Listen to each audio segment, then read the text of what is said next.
औरत कितनी बेवकूफ़ होती है, वक्त मिले तो ज़रूर देख लेना। वह सुबह उठी और प्रार्थना करके रसोई में आ गई। चाय के लिए चूल्हे पर पानी रखा, फिर बच्चों को जगाया ताकि वे स्कूल के लिए तैयार हो सके। रसोई में जाकर चाय बनाई और अपने सास ससुर को दे दी। फिर उसने अपने बच्चों के लिए नाश्ता बनाना शुरू किया। बच्चे जब तैयार हुए तो उन्होंने नाश्ता किया और उसने बच्चों का लंच बनाया। इसी बीच बच्चों की वैन आ गई। बच्चों को स्कूल भेजकर टेबल से बर्तन समेटे। इसी बीच पति ऑफिस के लिए तैयार होने गए तो उनकी ज़रूरी चीज़ें निकाल कर दे दी। जल्दी से किचन में आई और पति के लिए नाश्ता बनाने लगी।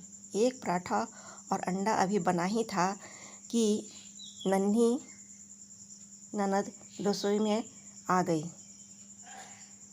यह कहकर नाश्ता ले गई कि मुझे कॉलेज जाने में देर हो रही है। उसी समय देवर भी यूनिवर्सिटी जाने को तैयार हो गया। जल्दी से पति को देवर के लिए नाश्ता बनाया और मेज़ पर रख दिया।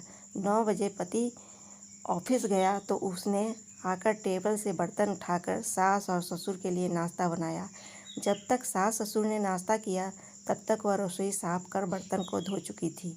सास ससुर के नाश्ते के बर्तन समेट ही रही थी कि तभी सफाई वाली मासी आ गई तो उसके साथ मिलकर घर की सफाई की। मासी को विदा किया तो 11 बज चुके थे। तभी घंटी बजी और उसकी विवाहित ननद अपने 2 बच्चों के साथ आ गई। मेहमानों के लिए जल्दी जल्दी चाय और उसके साथ कुछ नाश्ता बनाया। उस समय 12 बज रहे थे। वह जल्दी से रसोई में खाना बनाने गई तो सास की आवाज़ आई, आज अपनी ननद के लिए कुछ अच्छा बनाना।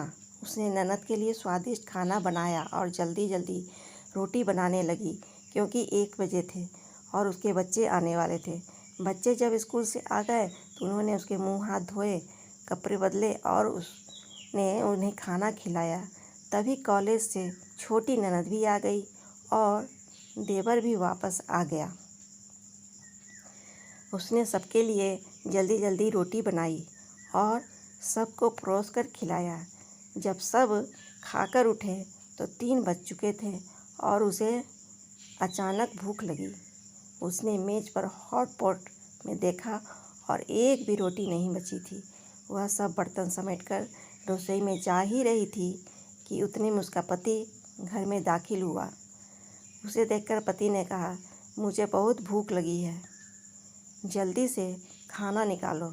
वह झट से रसोई में गई और अपने पति के लिए रोटियां और कुछ सब्जी बनाने लगी। जब उसने अपने पति के लिए खाना बनाया तब 4 बज चुके थे। उसके पति ने उससे कहा, आओ तुम भी कुछ खा लो। उसने आश्चर्य से पति की ओर देखा क्योंकि उसने सुबह से कुछ नहीं खाया था। वह पति के साथ खाना खाने बैठ गई। जब उसने अपने मुंह में रोटी का टुकड़ा रखा तो उसकी आंख से एक आंसू निकला। उसके पति ने पूछा, तुम रो रही हो, क्यों? उसने सोचा, मैं इनसे क्या कहूँ, ये क्या जानते हैं कि ससुराल में इतनी मेहनत के बाद मुझे यह रोटी मिलती है जिसे लोग मुफ्त की रोटी कहते हैं। उसने अपने पति को उत्तर दिया, कुछ नहीं।